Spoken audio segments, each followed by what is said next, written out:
इडली तयार करायचं म्हटलं तर आदल्या दिवशीपासूनच त्याची तयारी छान धुवायचे, भिजवायचे आणि संध्याकाळी दळायचे म्हटलं तर संध्याकाळी खरंच खूप उशीर होतो जेवण वगैरे झाल्यावर आणि थंडीत खूप कंटाळा येतो. मग माझ्याकडे छोटं भांडंच होतं. मग म्हटलं चला आज नवीन मोठं भांडं काढू, तर ते बघण्यासाठी गेले तर उंदीर मामाने असं काही करून ठेवलेलं होतं. खरंच घरामध्ये उंदीर मामाने इतका धुमाकूळ घातला ना, आधी काय वाटलं नाही, पण मिक्सर हातात घेतल्यानंतर इतका संताप आला ना, तर म्हटलं काय करावं आणि त्यातून चक्क 3 उंदरंसुद्धा बाहेर पडलेत. म्हणजे त्यांनी इतका धुमाकूळ घातला आहे का ते घराच्या बाहेरसुद्धा जात नाही. त्यांनी तिथे लपण्यासाठी जागाच केली होती जणू काही. त्यानंतर छान असं मी दळून घेतलं आणि त्याचं पीठ तयार केलं. त्याच्यामध्ये थोडं गरम पाणी टाकायचं थंडीमध्ये.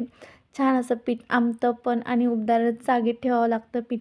त्यासाठी मी ही शाल घेतली आहे आणि तवासुद्धा थोडा फ्री हीट करून घेतला आहे आणि पातेले त्यावर ठेवून पूर्ण पॅक करून असा उबदार जागेत ठेवायचं, म्हणजे छान इडली तयार होते सकाळी आपल्याला बनवण्यासाठी. आणि इडली फुगली तरच छान वाटते खायला, नाही तर अजिबात नाही. पिल्लू पण अजून जागंच होतं असं नखरे करत. चला पुन्हा भेटूया नेक्स्ट ब्लॉगला. तोपर्यंत बाय.